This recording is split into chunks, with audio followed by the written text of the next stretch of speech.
All right. Get ready for a wild one today. Yeah. Because we are going on a deep dive Oh, through yeah. the history Pretty of much. basically everything. Barely everything. We're diving into Yeah. your excerpts Yeah. from Bill Bryson's A Short History of Nearly Everything. So Awesome. get ready to have your mind blown. I love it. I mean, This is going to be great. yeah. So one of the things that I really love about Bryson is he starts with a very simple truth, Okay. which is just you exist. Yeah. You, the listener, right now, listening to this, you are a cosmic improbability.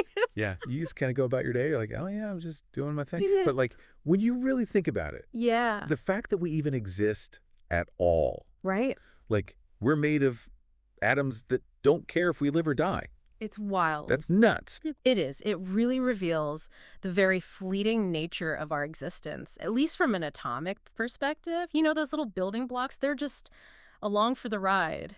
Yeah. They're temporarily forming you and me in this microphone. Right. And then in like a billion years, we'll be part of like a different planet Exactly. or a black hole or who even knows? Yeah. Who knows? I will say, when I was reading that part where he talks about using tweezers to pull yourself apart atom by atom, Oh, yeah. I had to put the book down for a second. Yeah. Really makes you question, like, what even is a self Right. if we're really all just temporary arrangements Yeah. of, Stardust. yeah, ancient stardust. Yeah. And it makes the vastness of the universe Yeah. even more incredible because you've got billions upon billions of galaxies, each with more stars than we can imagine. Just in our own galaxy. And yet somehow this improbable chain of events led to life arising on our little planet. Yeah, it makes you feel very small, but also kind of special in a way. It does. You know, It does. It really makes you appreciate it all. It does. We've talked about how dense and kind of boring Yeah. science textbooks can be, right? Oh, totally.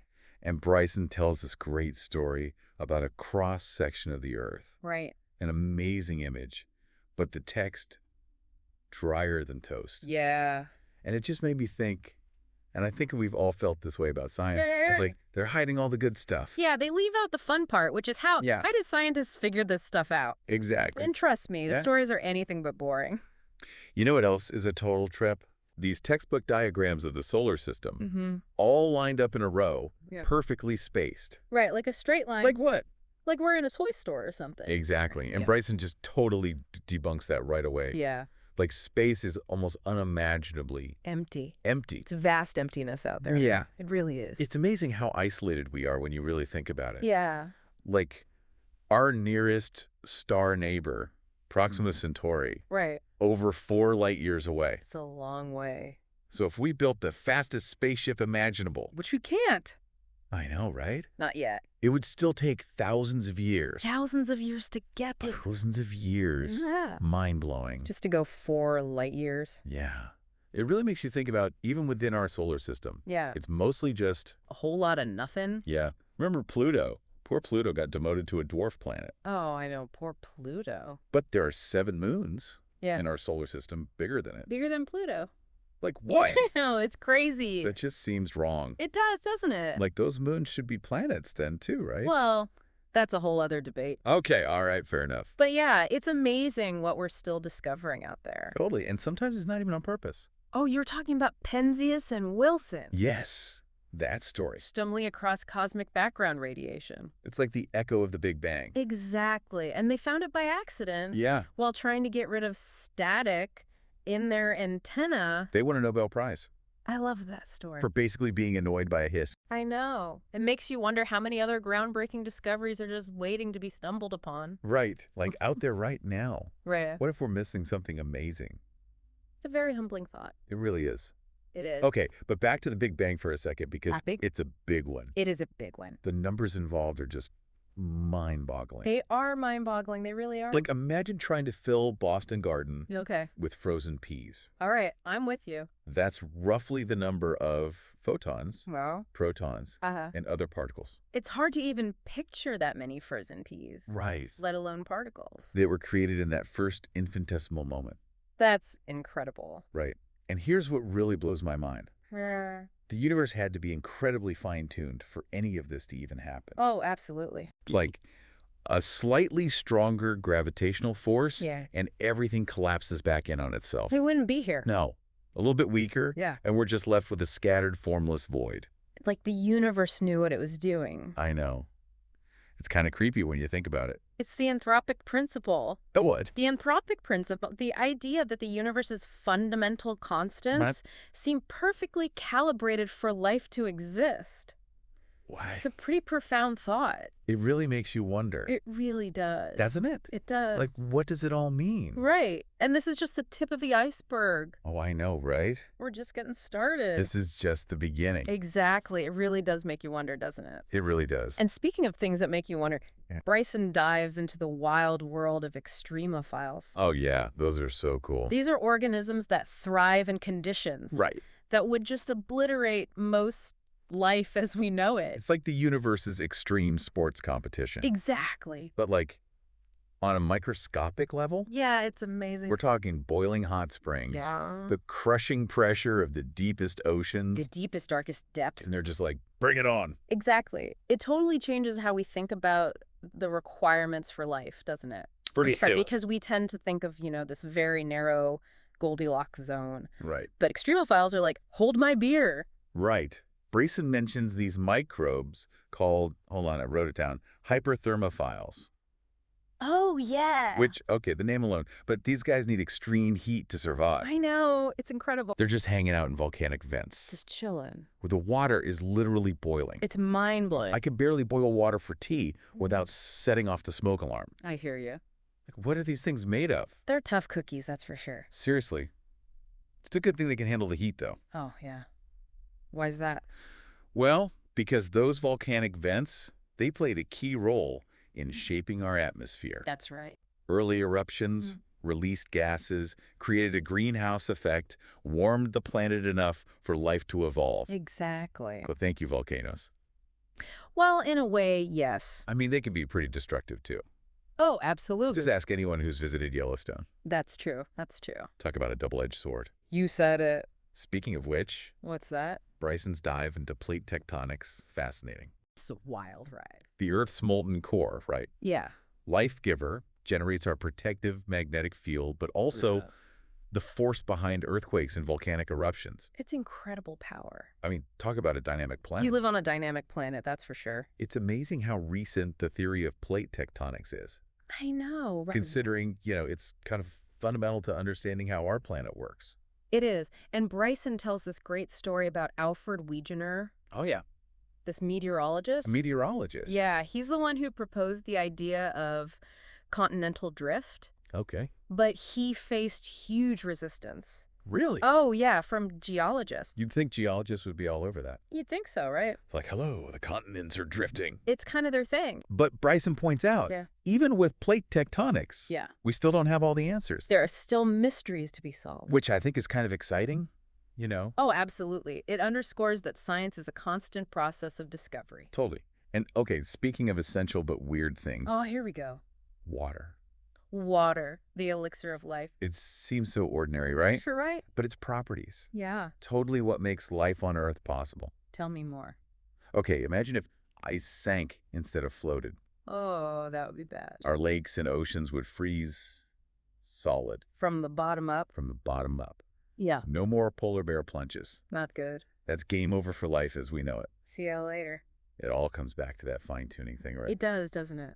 And don't even get me started on the diversity of life in the oceans. Oh, yeah. The oceans are teeming with life. We tend to think of the deep ocean as like Dark. dark and barren and scary. Scary. Yeah. But it's not. It's full of It's teeming with life. more life than we can imagine. It's incredible. Bryce's description of what scientists found using an epidenthic sled, incredible. Oh, yeah. Tell me about it. Thousands of organisms, Just like that. hundreds of different species, In one scoop. in one sweep of this giant ocean floor net. It's mind-blowing. Like imagine dragging a net through your living room Okay, I'm with you. and finding thousands of creatures you've never seen before. Yeah, and some of them are probably looking back at you like, what are you doing in my living room? Right.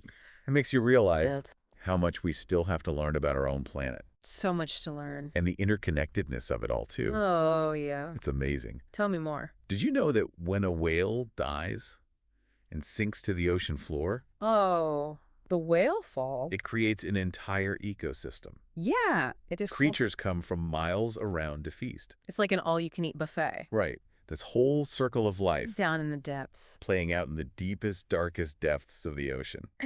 It's amazing. Okay, but let's zoom in now, way in Okay. to the microscopic world. The microscopic world. The building blocks of life. The building blocks of life. Bryson's take on their discovery. Yeah. It's full of these colorful characters and their homemade microscopes. I love those stories. It's amazing to think about those early scientists. Peering through their rudimentary lenses, Right. revealing this whole universe that was invisible to the naked eye. Right. Talk about a game changer. It really is incredible how far we've come. And of course, we can't talk about cells without mentioning DNA. DNA, the blueprint of life. That's where the instruction manual for life is stored. It's true, but it's not quite as simple as DNA calling all the shots. Really? It's more like a complex dance between DNA and proteins. Okay, I'm listening. So DNA holds the blueprints, Okay. but proteins do the actual building and maintaining of our bodies. So it's like DNA is the architect and proteins are the construction crew. That's a very simplified analogy. Sure. But yeah, I think it works. I like it. And the story of how we figured all this out, just as fascinating. Bryson walks us through the groundbreaking work of Darwin and Mendel, two giants of scientific discovery. Right. Darwin's theory of evolution, total game changer. Absolutely. Completely changed how we understand life's journey. And Mendel's work on genetics. Right. Though it took a while to catch on, It did. it laid the foundation for understanding how we inherit traits from our parents. It's amazing how some discoveries just take a while to really sink in, you know? It really is. And don't forget about the race to uncover the structure of DNA itself. Oh, yeah, that's a good one. Watson and Crick. A classic scientific rivalry. Bryson does such a good job describing how they used both, like, scientific rigor, but also A little bit of competitive spirit. to crack the code and reveal that iconic double helix. It's a great story. It's amazing how competition can sometimes drive innovation, you know? It's true, a little bit of healthy competition never hurt anyone. Although I wouldn't want that kind of pressure. I know, right? Speaking of pressure, Okay. Bryson's discussion of early humans and their impact on megafauna brings up some interesting questions. Yeah, that's a whole other can of worms. It really is. Did we hunt those giant creatures to extinction? Or were we just in the right place at the right time? Right, just witnessing their demise. Yeah. It's a debate that's still going on today among scientists. I can see why. It's hard to say for sure. It is. The fossil record can be frustratingly incomplete. Right. It's like trying to solve a puzzle with half the pieces missing. Exactly. But I think that's what makes it so intriguing. I agree. There's always something more to discover. This deep dive is blowing my mind. Oh, I'm glad to hear that. Should we take a pause before we explore the vast unknown world that's still out there? Let's do that. I need a breather. It really is humbling to think about how much we don't know. Oh, absolutely. Even about our own planet, you know? Right. Bryson, he drives that point home when he talks about Yeah. the just sheer scale of life that's still out there undiscovered. It really challenges our perception of ourselves as like the dominant species, doesn't it? Totally. Because we tend to think we've explored every corner of the earth. Right. Like we got it all figured out. Yeah, but a single handful of soil Right. contains billions of bacteria. Billions. Billions with a B. In? Like something most of us would just like, I don't know, wipe off our shoe. Exactly. That's incredible. And most of them haven't even been named or classified. So there's like a whole universe It's like a whole other world teeming right beneath our feet. right under our noses. And we're only just starting to peek into it. And it's full of these bizarre creatures, too. Okay, tell me more. Like belandloid rotifers. Belandly what? Rotifers, they're microscopic animals, basically indestructible. Indestructible. How? They can survive being boiled, frozen, completely dried out. What? You name it, they can handle it. That's insane. And there are probably countless species we haven't even discovered yet. Like, how is that even possible? We have discovered so much. There's a lot of planet out there. That's true. And a lot of tiny creatures. It really makes you wonder, like, what else is out there hiding in plain sight? Right. Bryson, he even talks about the okapi. Oh, yeah, the okapi. A mammal related to the giraffe wasn't discovered until the 20th century. Can you believe that? It's like, what? I know. It makes you realize we shouldn't underestimate the power of nature to surprise us. It really does. Nature's full of surprises. And it just shows that scientific discovery, it's an ongoing process. It's a journey. It never really ends, does it? Never a dull moment. It's kind of like that saying, the more you know, the more you realize you don't know. Isn't that the truth? It can be a bit overwhelming, It can be a little overwhelming. but also kind of exciting, you know? It's true. Makes you want to, like, grab a magnifying glass Get out there and explore. and go exploring. Exactly. And I think that's the beauty of science. Yeah. It is a journey, not a destination. Right. There's always something new to learn, another question to ask. Eh. But Bryson does leave us with a bit of a cautionary tale. Okay. The story of the dodo. Oh, no. Poor dodo. Yeah, this fascinating bird went extinct before we could truly understand it. Yeah. A stark reminder of the impact we have on the planet. It's a sobering thought, for sure, especially when you consider how much of Earth's biodiversity is still unknown. Right. What other wonders might be Yes. lost before we even have a chance to appreciate them? It's a question we all need to consider, I think. It really is. But, Bryson, he doesn't leave us on a totally down note. No, he doesn't. Right. He reminds us that we all have the Yeah. potential to make new discoveries, right? Absolutely. To uncover hidden truths about the universe, our place in it. Every one of us. That's what I find so inspiring about A Short History of Nearly Everything.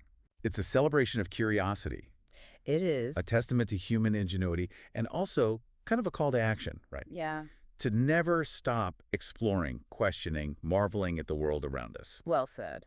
That's the mark of a truly great deep dive. It really is. This has been fantastic. To all our listeners out there, thank you for joining us on this journey Safe travels. through the cosmos and beyond. Until next time. We hope this deep dive into Bill Bryson's A Short History of Nearly Everything has sparked your curiosity Keep those brains buzzing. and left you with a sense of awe and wonder. It's a big, amazing universe out there. It really is. Get out there and explore it. Until next time, keep exploring.